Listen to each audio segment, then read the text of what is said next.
What's going on, people? Welcome back to your favorite Manchester United fan channel. Welcome back to the Red Devil Circle, guys. I hope you guys are ready to delve into this with me. If you're staying in the US, you're probably just waking up. If you're in the UK, you're probably ready. You've probably already gone into work and all this stuff like that. But whenever you're watching this, guys, you're very welcome.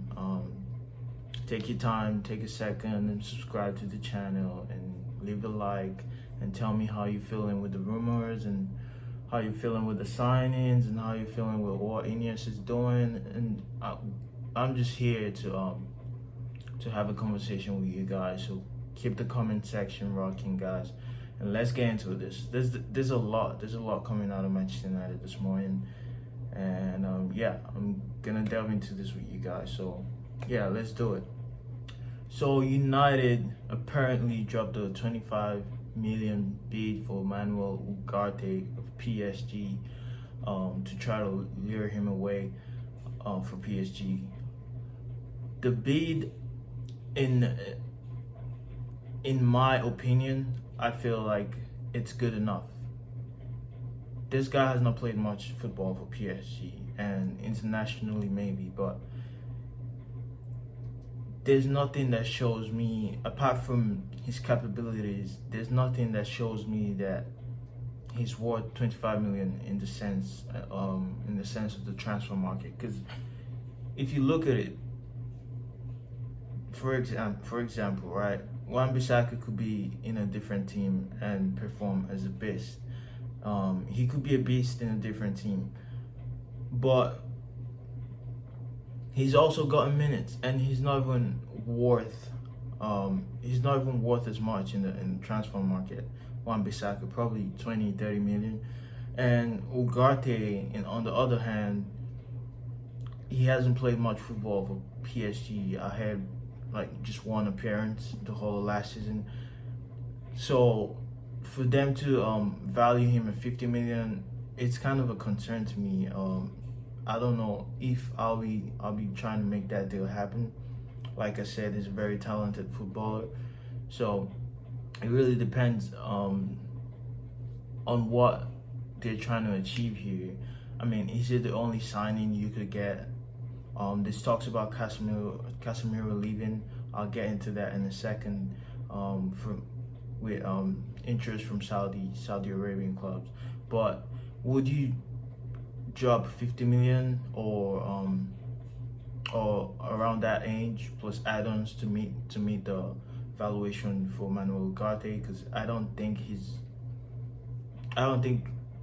we should be spending that much on a footballer that hasn't played a lot of football, and in the sense that he hasn't exactly shown that on a high club level of football that he can actually play with the pressure that comes with it. So that's why I think on the Manuel Ugarte deal, I'm going to be talking more on the deal and with some videos to see how he actually plays, to see how he controls the ball, how he controls play. So I'll do that video later. But what are you guys thinking on this Manuel Ugarte deal? I'm kind of in the middle with that. But yeah, that has come from Ben Jacobs from the MUFC MPB YouTube YouTube channel.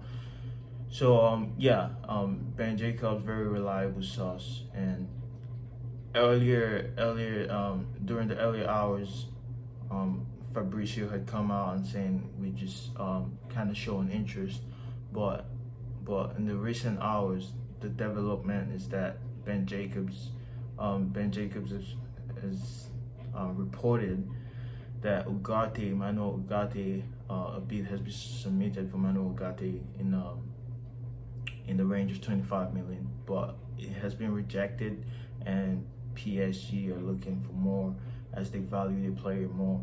So I don't know what you guys think about that, but let me know in the comments. Moving on, also Ben Jacobs has had a lot to say on that on the MUFC MPB. I always have trouble saying that, but yeah, he's also said that 50 million. There's been a 50 million bid for Casemiro plus add-ons, including add-ons, as the Saudi Arabian clubs are trying to lure him away from Manchester United, and all of a sudden it feels to me like a deal we should do. I mean, the fact that you even getting something close to what we paid for Casemiro to get him away from Real Madrid, I feel like you should jump at that chance, because we're now trying to rebuild our squad and our owners don't have money. They're all broke. So I mean, I know they're billionaires, but in the sense of giving us what we need, they're not interested in spending their own money. I guess you should say they're a bit thrifty, but yeah, they're not interested in spending their own money and putting their own money to actually move this club forward. But a deal like this, what I'm trying to say, right? A deal like this will help us finance the signings we need, and make sure that we're going into that preseason with at least half of what we need. So I don't see why we should dilly-dally with this. And in terms of the Saudi trying to convince Casemiro, I don't think it would take much. I mean, the money's good. I know some players might like to think that they will be interested in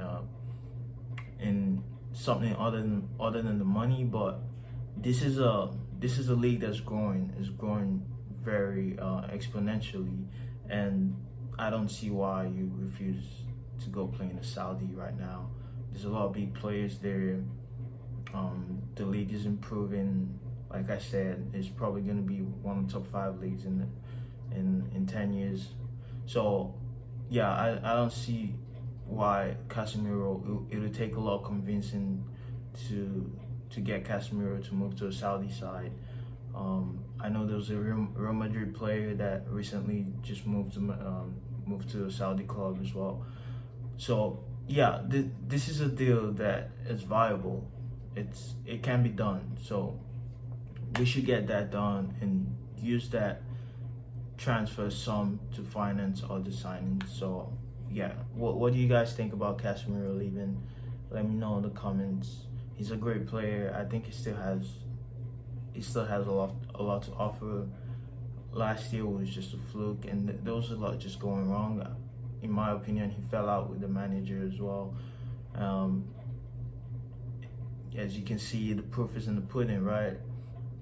Amrabat's brother came out and said that he refused to play in the finals of the FA Cup, and that was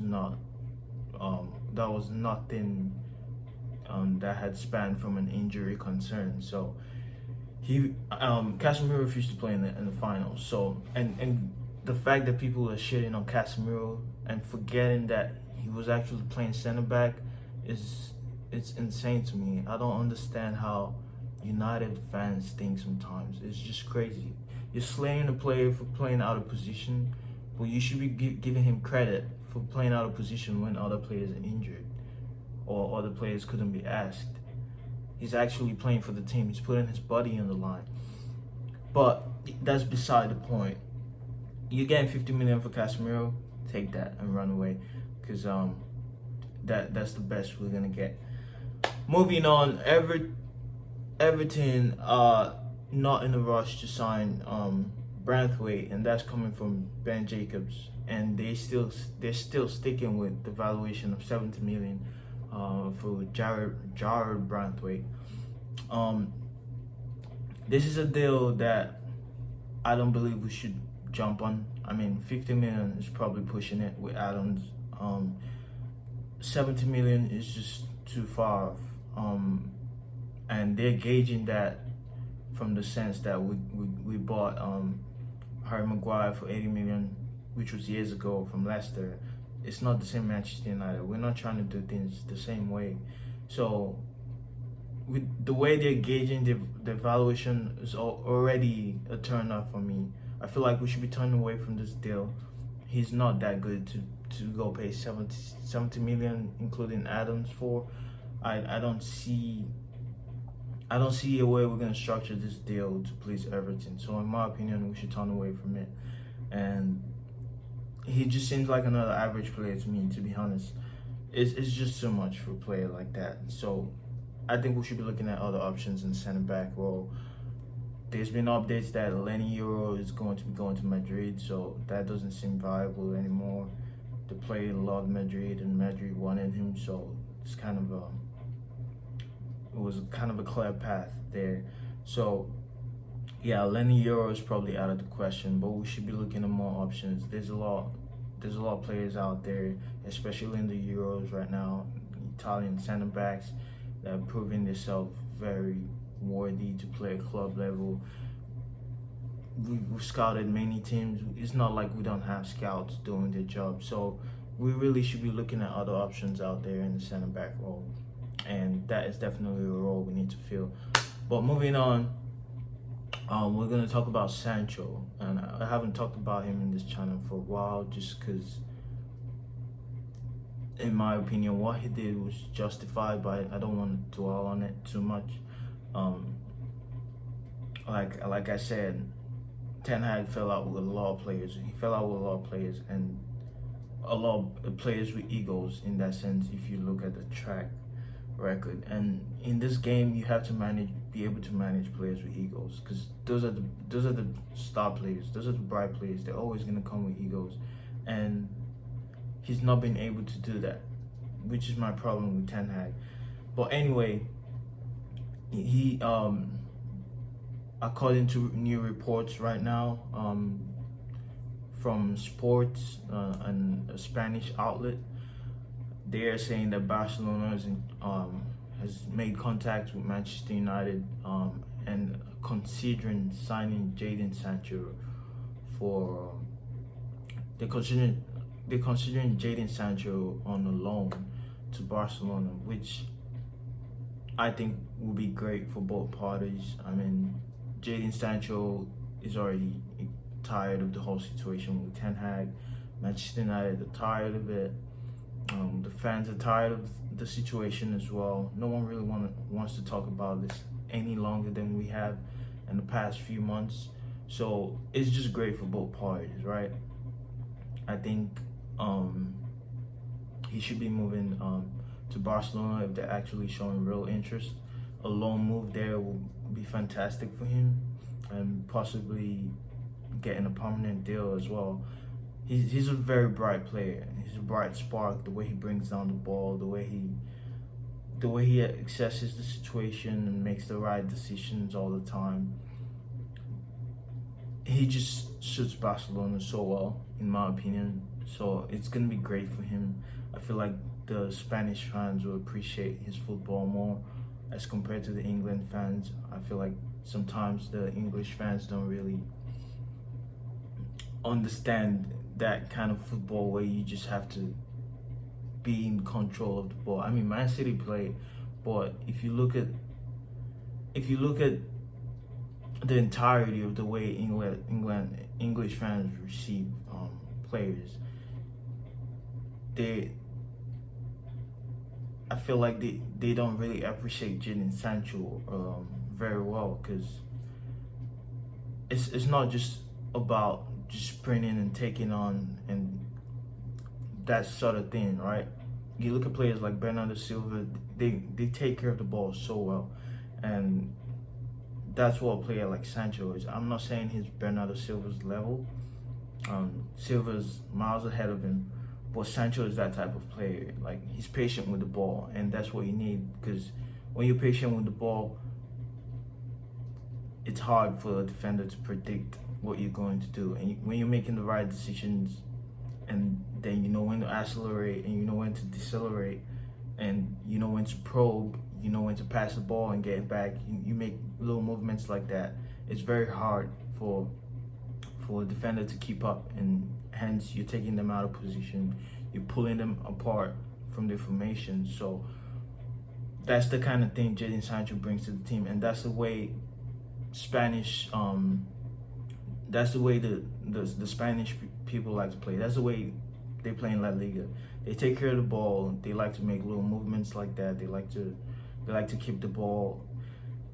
It's a great move for him. That's what I'm trying to say. It's gonna be really great for him. I think he might find his place in Barcelona. So if that is true, I'm not very sure about the outlet that's coming from. It's coming from Sport, but I'm not sure how credible that's what I'm trying to say. I'm not sure how credible that Spanish outlet is, but if this is true, then I'm happy for Sancho. I'm happy for Manchester United, and let's just go for it, right? But yeah, and finally, we're just gonna go off the transfer signings and all that saga, and we're going to talk about the Ineos group and their decision to get funding from banks to try to get a new stadium. Now, this does not rile me up at all, especially when you already know that they don't really have money to put into the club, or they don't want to put their own money into the club, into making Manchester United great. So them trying to get funding from banks and stuff, that's okay. But what I'm pissed about is the fact that they want to change the Old Trafford name. They want to give away the naming rights. I don't see a reason why we need to rename the club because of the prestige that's come with it. I don't see why you trying to take the fans, and it's just like kind of wiping the whole history away. You're trying to take so many things from the fans. We're already on board to get a new stadium. Good enough for me. You don't want to make a new stadium in a different place. It's not like you're restructuring or fixing things at Old Trafford, right? You're trying to get a new stadium, so that's already like taking some of the history away from things, right? And that's already big enough. So why do you want to go ahead and rename the stadium? Actually, to be honest, I think they're just putting this out to see how the fans will feel about it. But I don't see a lot of fans being on board with getting a new stadium and then changing the name. You're just kind of wiping the whole history from things there. So I think this is very bad. This is a very bad sign from Ineos, and if they have any sense left in them in what they're doing in their jobs right now, I think they should listen to the fans, and I think they should at least keep the Old Trafford name. There's no good intent in trying to wipe out the whole history and trying to create everything new. We respect the history of this club, and that's why we have the following we have, and that's why we have the amount of fans we have in this game. It's because of the history. It's because of what we've done in the past years, and the prestige of this club is so great. You can't just change the stadium, change the location of the stadium, get a new stadium, and then completely wipe off the name. It's not giving any good vibes, any good feel to it. So in my opinion, they should listen to the fans now. If they've put that out just to get a feel of what we think, they should listen to the fans and keep the name on board. If you're getting a new stadium, get a new stadium. Don't touch the name Old Trafford. That's my opinion of that, guys. But that was a quick rundown, maybe not so quick, of the whole thing. Please, guys, take a second and subscribe to the channel. Let's get to 50 subscribers by the end of next month, so we can start doing live, and hopefully before the preseason we get to 50 subscribers. Then we can start going live and talking more football with you guys, and possibly in the future watching live making live match reactions, right, to the game. So thank you guys for watching. I'll see you guys in the next one. Stay safe.